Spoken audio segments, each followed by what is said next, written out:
waxaan aad ugu faraxsanahay inaan maayarka guddoonsiyaasha sharaftan ka siday jaaliyadda reer Somaliland gobolka saaxil taas oo ay ku maamuusayeen oo ku mutaystay maamul wanaagga iyo habsami u socodka hawlaha ka socda hawlaha degmada Sheekh waxaan mar labaad ku faraxay markaan magaalada Saaw soo galnay shalay inaan maaragtay aragnay horumar ballaaran oo ka socda oo ka mid tahay jaamacadii ugu horeysay ee laga hirgeliyo degmada Sheekh taas oo runtii aad iyo aad noo soo jiidatay maanta inaan halkan kula kulmo xafiiskayga yaasiin iyo saaxiibkiiba oo ka wakiila jaaliyadda gobolka saaxil ee Canada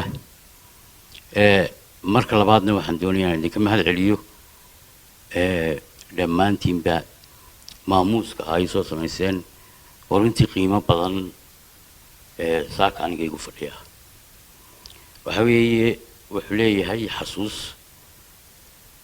waxaanu leeyahay dhiirigelin aad iyo aad baan idinka mahad celinayaa inagoo aan xidhiidhin oo aan ka xidhiidhin telefoonada ama website-yada haddana inaa halkiinaa nagala socoteen oo idinku isa soo go-aan soo qaadateen aad baan idinku ambaliyay xubnaha qurbajooga ee ka wakiila jaaliyadda qurbajooga Canada iyo dhammaan qurbajooga oo dhan bay ka wakiil yihiin iyo mas'uuliyiinta iyo maamulka dowladda hoose degmada runtii waxa farxad ah saaka inaan arko bulshadii uu hogaaminayay gudoomiyaha golaha deegaanka degmada Sheekh oo gartay ama magaranaysa go'aansaday in ay sameeyaan at least mahadnaq qofka bini'aadanka hadii uu waxa uu qabtay wanaagsan loogu mahadnaqo runtii waxa weeyaan waa qayb kamid ah wanaagga iyo iimaanka qofkan bini'aadanka oo mahadnaqini ilaahay oo mahadnaqo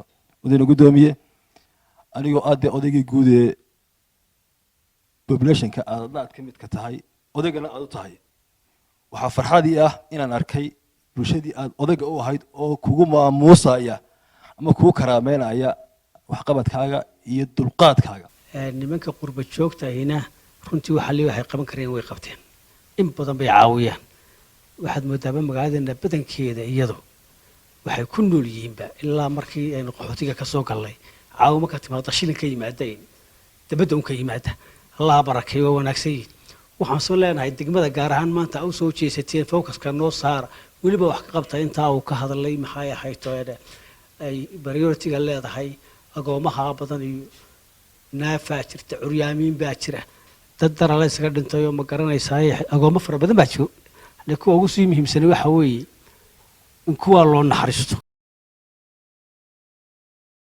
The first time? First time. Oh, okay. Good. So, this is the Igad Sheikh Technical Veterinary School. Now we've just changed into a university a few months ago.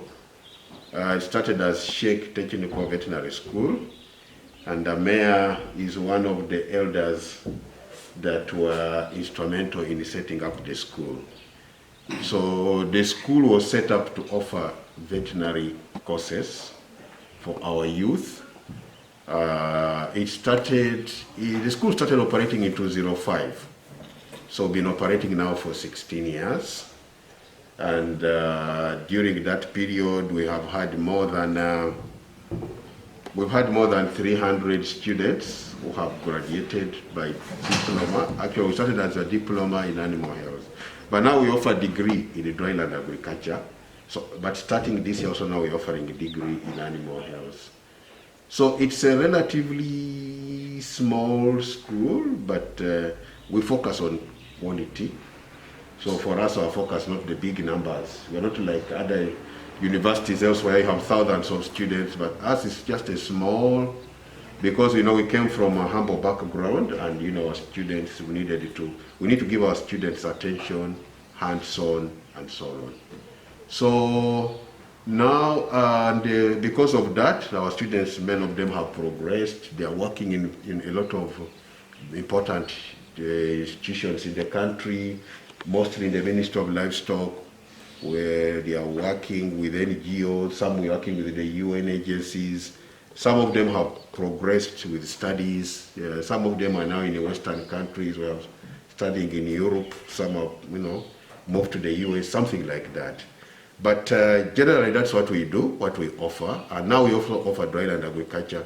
Dryland agriculture, we have now 3 batches of students that have graduated. And now, but also the prospects are good because the kind of hands-on skills that we provide are quite important in the marketing our students.